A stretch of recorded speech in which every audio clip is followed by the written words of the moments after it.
Rajasthan School of Miniature Painting, Kishangarh.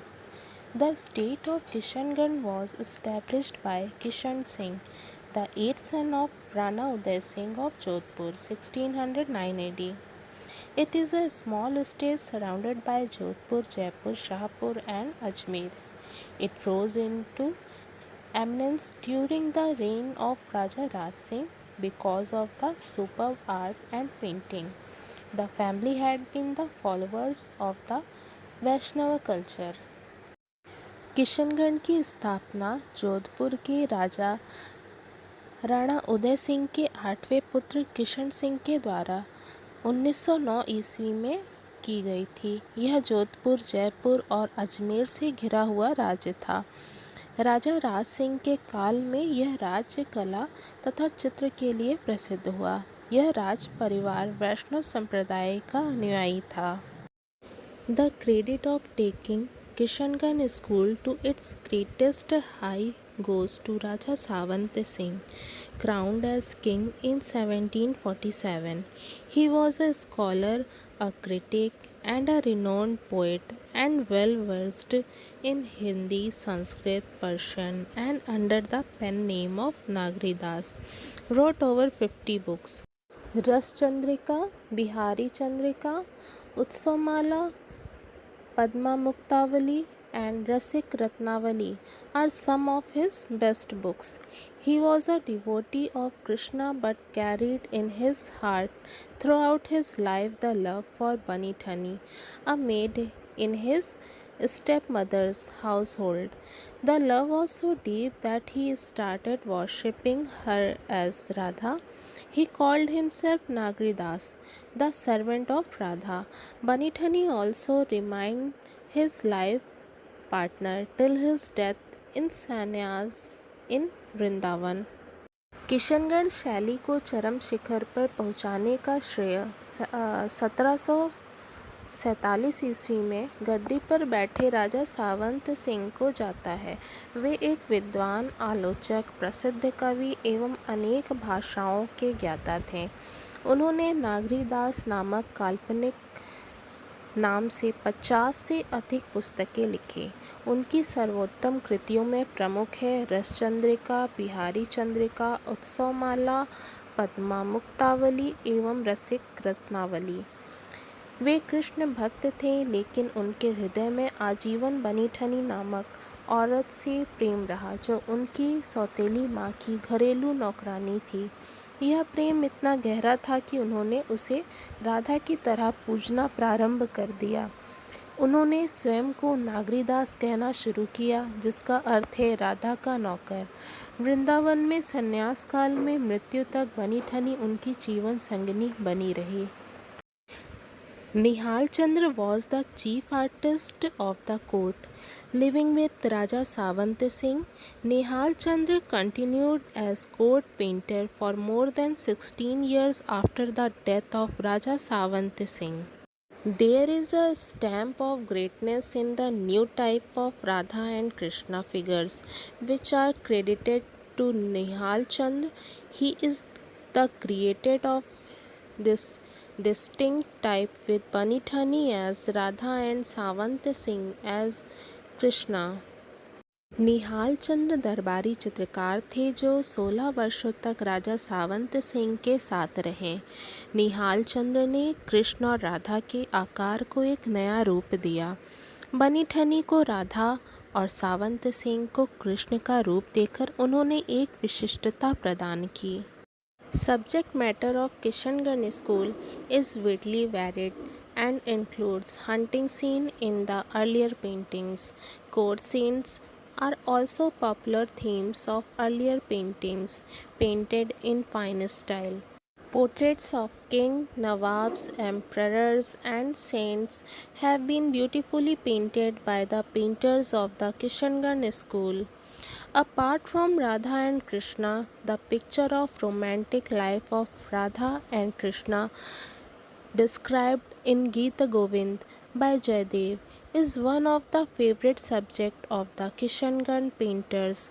Stories from the Bhagavad Puran and scene from Bihari Chandrika by Nagri Das were also subject for the Kishangarh artist. The most common theme in Rajasthani and Pahari school, Nayak Naika Bheda, has been most beautifully depicted in Kishangarh. Here, mostly Nayak is Krishna and Naika is Radha. They have been shown as lovers in beautiful natural setting, which is extraordinary charming.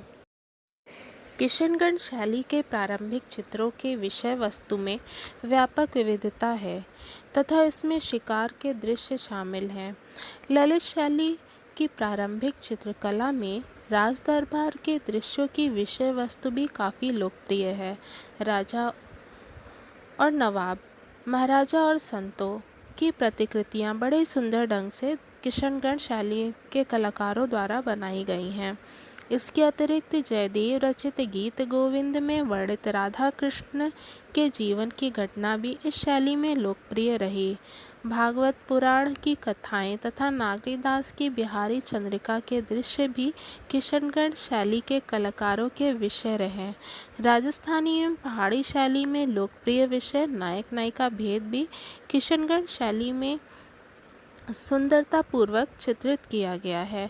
इसमें नायक कृष्ण और नायिका राधा हैं, जिन्हें प्रेमी के रूप में प्राकृतिक छटा में दिखाया गया है, जो असाधारण रूप से मोहक है। The chief attraction of Kishangarh school is the depiction of women. Nowhere in any Rajasthani school the women have been so beautifully painted. The faces are soft without being heavy and dry. They have been painted slim, flexible, and talk like creepers. Their faces are long with high and sloping foreheads, pointed long nose, bulging out well cut lips, and long chins. The eyes have got a special place in Kishangarh school. The long draw eyes curved upward in the shape of wagtail, Khanjan Pakshi, and down like eyebrows have been beautifully painted. Long neck and long figures enhance their aesthetic beauty. A lock of hair hanging near the ear is especially found in Kishangarh style only. Kishangarh शैली की प्रमुख जो आकर्षकता है वह स्त्रियों को सुंदर रूप में चित्रित करना है, जो राजस्थानी शैली में कहीं और नहीं मिलती। स्त्रियों के चेहरे भारी और कठोर न होकर कोमल है, उन्हें पतला, लचीला और लताओं की तरह लंबा दिखाया गया है। उनके चेहरे लंबे तथा ललाट उन्नत हैं, नाक लंबी और नुकीली, होठ सुंदर और ठुड्डी लंबी है। किशनगढ़ शैली में आँखों को एक महत्वपूर्ण स्थान प्राप्त है। आँखें खंजन पक्षी की तरह लंबी खिंची हुई हैं और भौहें धनुष की तरह सुंदरतापूर्वक मुड़ी हैं। लंबी गर्दन एवं सुंदर अंगुलियां उनके सौंदर्य को निखारती हैं। बालों की एक लटको कान के पास लटकता हुआ केवल किशनगढ़ शैली में ही दिखाया गया है। Mostly primary colors have been applied in this style without mixing red, yellow, blue and white colors, as well as gold and silver colors are very deftly used. Nature in Kishangarh school has been very skillfully used to suit the emotional aspects of the figures. The realistic paintings of creepers and trees in the background add charm to the lovely posture of Radha and Krishna. At places, even the horizon and the sky are replaced by creepers and foliages that have been so thickly painted that a romantic atmosphere is created.